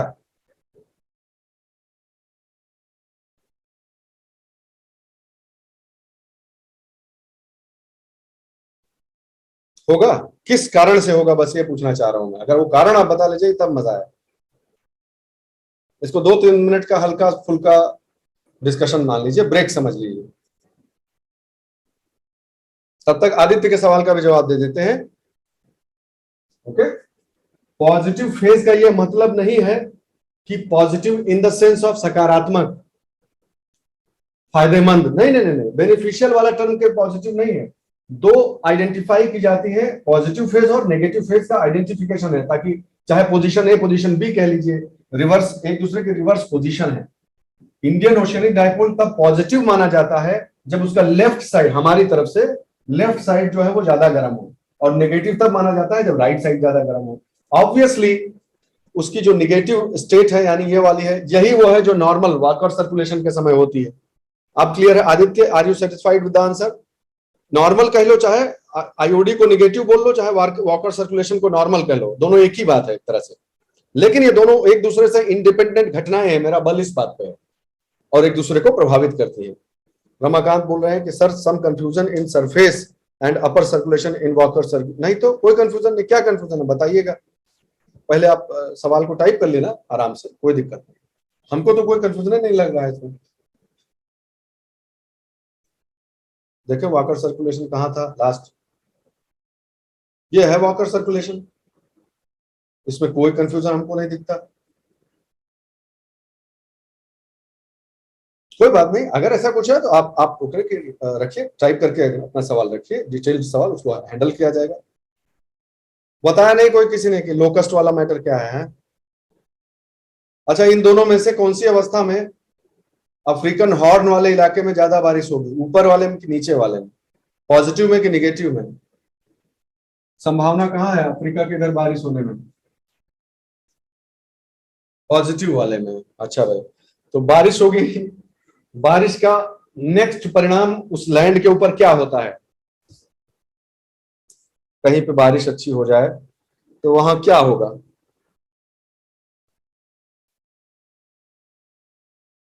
पेड़ पौधा? नहीं नहीं, अभी मोर इंसेक्ट्स नहीं, it is not that easy my dear. अगर ये रेगिस्तानी, पहले बताओ ये सब रेगिस्तानी इलाका है कि नहीं है?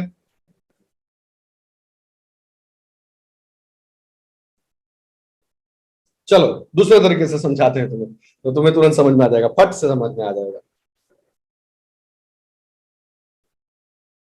ओके, माना कि यहां से, कहां से, ध्यान से सुनना सब लोग जल्दी से, और क्योंकि इंटरेस्ट की खाली चीज है, सवाल तो आना नहीं, बहुत समय नहीं इसमें लगाना चाहते, आपका कीमती समय है भाई हम लोगों का। माना कि इस पॉइंट से इस पॉइंट तक ट्रेवल करना है दिल्ली तक यहां से, लेकिन हवाई जहाज में एक बार में उतना फ्यूल नहीं आता है, तो उसको यहां पे आके जो है वो रिफ्यूल करना पड़ता है, एक और दो, तब जाके वो पहुंच सकता है। माना कि ऐसे सिचुएशन है, और अब मैं बोलता हूं कि माना कि बरसात है जो फ्यूल है, माना कि बरसात है जो जो ईंधन का काम करती है। अगर ऐसा है तो दोनों में से कौन सी स्टेज में दिल्ली तक की यात्रा कंप्लीट हो जाएगी?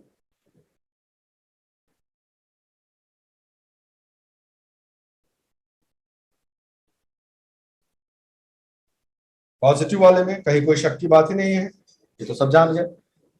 तो टिड्डे को, लोकस्ट को आप हवाई जहाज के अनुसार ही कंसीडर करें, और इस बात को समझें कि लोकस्ट के अंदर लगातार यहां तक फ्लाई कर जाने भर का ईंधन नहीं होता है, बीच में ही मर जाएंगे वो भूख से, स्टार्विंग से मर जाएंगे, एनर्जी से।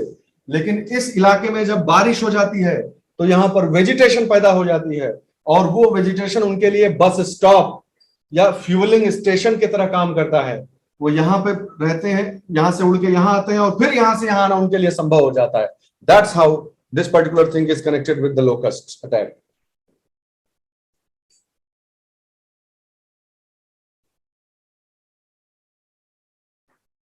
पॉजिटिव का है लिख रहा है। अच्छा, कुछ कंफ्यूजन है, एक न्यूट्रल फेज भी होती है, मैं आपको बताऊंगा, न्यूट्रल फेज भी होती है, गलत क्षेत्र शायद आ गया। We will talk about this, don't worry. आज आप खाली जो है अच्छे से अपने आप को परिचित कर लीजिए। Next factor is Madden Julian Julian oscillation, MJ. तो एमजे क्या होता है, एमजे ऑसिलेशन क्या होता है? ध्यान से समझने वाली बात यह है कि जो मैडन जूलियन ऑसिलेशन है, ये जो ऑसिलेशन हम यहां पढ़ रहे थे, उसी के जैसा एक बहुत छोटा, उतना बड़ा नहीं, एक छोटा सा चक्र पैदा हो जाता है कभी कभार, और वो मूव करता है, स्टेशनरी नहीं, वो मूव करता जाता है साइक्लोन की तरह। एक साइकिल, एक छोटा सा साइकिल बन जाती है, बहुत उतने विस्तार में नहीं जितना आप देख रहे हैं बाकी सब, एक छोटे से विस्तार में एक साइकिल बन जाती है, बस इतना जानिए, और वो मूव करती जाती है। तो जहां जहां जिस जिस इलाके में मूव करती जाती है, वहां वहां एंटी साइक्लोनिक, सॉरी साइक्लोनिक जो है वो गतिविधियां पैदा हो, पूरे ग्लोब का चक्कर लगा देता है ये, जाने रहिएगा, पूरे ग्लोब का चक्कर लगा देगा ये पूरे को ऐसे समझिए कि कोई जो है वो, इसको क्या, कैसे मैं आपको बता दूं, ये इसको वो समझ लीजिए, एक बक्सा टाइप का समझ लीजिए। ये जो बक्सा है इसमें मान लीजिए पहिए हैं, और ये पूरी जो गाड़ी है वो चलती चली जाती है, इसका ये वाला जो हिस्सा है वो पीछे, जब आगे गाड़ी चलती चली जाती है तो पीछे से वो पानी फेंकता जाता है, पानी फेंकता जाता है, पूरे ग्लोब का चक्कर लगा देता है, जो बरसात करता जाता है। ऑब्वियसली आगे जाके वीक हो जाएगा जितना भी पानी यहाँ है इधर। तो अगर मैडन जूलियन ऑसिलेशन यहाँ पर डेवलप हो जाए, तो फिर उन छोटे छोटे स्पेल्स में जब ये गुजर रहा होता है तब और अधिक बारिश करता है। तो एक और फैक्टर है ठीक है, जो कि टेम्पोररी नेचर का है, छोटे छोटे समय के लिए आता है और इस तरह से अपना काम करके निकल लेता है। वीक 1, वीक 2, देखिए वीकली मूव कर रहा है, सप्ताह के हिसाब से मूव कर रहा है। You understand my point? ये एक अलग चीज है, हम चाहते हैं कि आप सब में कंफ्यूज ना हो, अभी समराइज भी करेंगे। वीक 4-5 देखिए, पहले वीक में कहा था, सेकेंड वीक में कहा था, ऐसे कर देता हूं तो आप समझ में आ जाएगा कैसे मूव करता है मैडन-जूलियन ऑसिलेशन। गजब की एक डिस्कवरी है और बहुत मजेदार चीज है। पहले हफ्ते में देखिए कहाँ है इसका ये वाला पोर्शन, बरसात करवाने वाला पोर्शन देखिए कहाँ है, इंडियन अरब सागर के इस तरफ है, मान लीजिए इक्वेटर के इस तरफ पास में यहाँ पर है, ठीक है, यहाँ पानी बरस रहा। फिर आगे बढ़ा तो देखिए यहाँ पर पानी बरसा दिया, फिर और आगे बढ़ा तो पैसिफिक में चला गया, वहां पानी बरसा दिया। इस प्रकार से ये मूव करता जाता है। तो क्या इसकी मैकेनिज्म के बारे में हमें जानना जरूरी है? बिल्कुल भी नहीं, लेकिन एकदम सन्नाटा नहीं रहे कि ये कितना महत्वपूर्ण कारण है जो हमारे यहाँ मॉनसून की बरसात को प्रभावित करता है और हमें इसका नाम भी नहीं मालूम है। ये नहीं होना चाहिए, इसलिए मैंने सिर्फ इंक्लूड किया। मैडन-जूलियन ऑसिलेशन इसे कहते हैं, दोनों साइंटिस्ट के नाम पर इसको रखा गया है जिन्होंने उसमें वो किया। फिर अगला फैक्टर, मिडिल ईस्ट में जो धूल उड़ती है, उस धूल का क्या रोल है हमारे यहाँ, एक वो भी फैक्टर है। उड़ती धूल वहां की उड़ रही है, ऐसे ही होता है। हाँ, वेस्टर्न डिस्टर्बेंसेस में पानी कहां से आ रहा है? मेडिटेरेनियन से। हमारे मॉनसून को इफेक्ट करने वाला क्या है? वेस्ट एशिया की जो डस्ट है, मिनरल डस्ट जिसे बोलते हैं, तो एशियन मिनरल डस्ट और ईरानियन सॉइल मॉइस्चर, दो फैक्टर है, इतने इंटरेस्टिंग, इतना दूर है, फिर भी देखिए कैसे प्रभावित करते हैं हमको। ठीक है, आप खुद सोच कर देखिए कि ईरान को कंसीडर करिए, ईरान का जो इलाका है, ठीक है, उसमें सॉइल, ड्राई सॉइल मॉइस्चर जो है, उसको आप उसकी तुलना कीजिए आप, ठीक है, कि उस सॉइल में, ईरान में जो की जमीन है, जमीन के ऊपर जो सॉइल की लेयर है, उसके अंदर मॉइस्चर का क्या प्रभाव पड़ेगा उसकी ऊपर की हवा पर, यह क्वेश्चन हो रहा है। ठीक, अगर ज्यादा मॉइस्चर जो है वो होगा तो फिर गर्मी जो है वो कंज्यूम होगी या रिलीज होगी, इसका प्रभाव पड़ता है। सॉइल में कितना मॉइस्चर है, ये हवा के टेम्परेचर को अफेक्ट करेगा कि नहीं करेगा, या सॉइल के खुद के टेम्परेचर को अफेक्ट करेगा कि नहीं। जैसे हम लोग पढ़े थे कि पानी हो तो अलग रेट होता है, कंडेंसेशन की एनर्जी निकलती है, वैसे ही यहाँ पर लेटेंट हीट का सिस्टम आएगा कि नहीं होगा। सेंसिबल हीट तो वो है जो सेंस की जा सके, और उसके साथ साथ एक ड्राई सॉइल का मॉइस्चर नंबर 1, और इसकी वजह से लेटेंट हीट नंबर 2, और उसकी वजह से बाकी के हीट तो है ही। सेंसिबल हीट का क्या मतलब हो, जो वैसे ही गर्मी जो छूने से पता चल जाए, तो वो तो गर्म तो हो ही रहा है। ठीक, 1 से 2, ये 2 फैक्टर, और फिर तीसरा फैक्टर कि हवा उससे गर्म हो जाएगी। ठीक है, अगर यहां लो प्रेशर एरिया डेवलप होता है, इस इलाके में गर्म हो जाता है, तो ये कैसे अफेक्ट करेगा? बताओ कैसे अफेक्ट करेगा इस पूरे सिचुएशन को? उसके लिए आपको चित्र में जाना पड़ेगा वापस। इतना आसान होता तो, आसान तो है मतलब, लेकिन सोचो कि अगर इस इलाके की जमीन, ईरान की जो जमीन है, यहाँ पर ईरान का जो इलाका है, ये गर्म हो जाएगा, लो प्रेशर हो जाएगा, तो जो हवा उड़ उड़ के, वही वाली जेट स्ट्रीम, कौन सी जेट स्ट्रीम? टेम्पोररी वाली, उस टेम्पोररी वाले को सक करेगा कि नहीं करेगा, तेजी से खींचेगा कि नहीं, लो प्रेशर एरिया अगर वहां पर डेवलप होता है तो।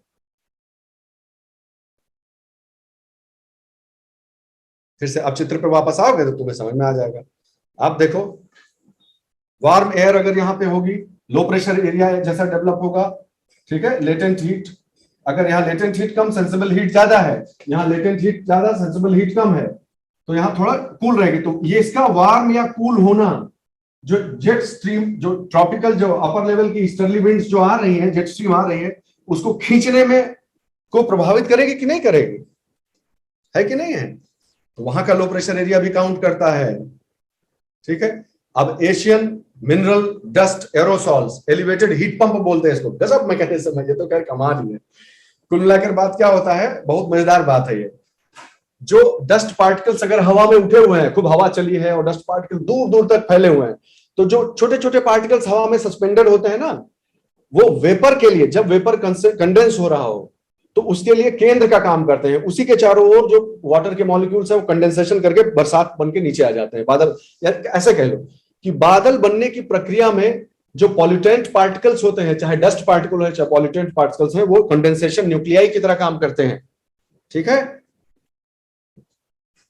देखो क्या लिखा हुआ है कि dust aerosols over the Arabian Sea during the monsoon season अगर ऐसा होता है तो अरेबियन पेनिनसुला हो गया, ईरान अफगानिस्तान पाकिस्तान वाला इलाका हो गया, थार डेजर्ट हो गया और हॉर्न ऑफ अफ्रीका हो गया। यानी ये पूरा इलाका जो है मेरे दोस्तों, ये पूरा इलाका, ये और ये इतना पूरा इलाके की जो भी धूल है वो उठ के अगर अरेबियन सागर के ऊपर के एटमॉस्फेयर में सर्कुलेट हो रही है, सस्पेंडेड है, तो that will help in the formation of clouds.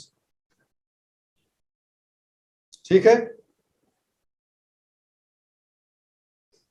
वो गर्म भी हो जाता है पूरा इलाका। ऑब्वियसली समझ रहे हो कि नहीं?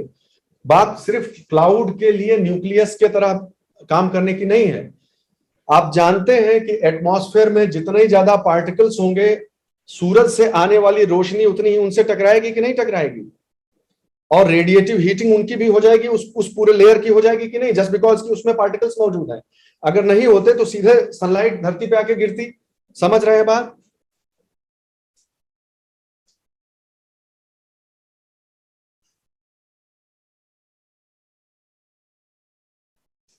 ठीक।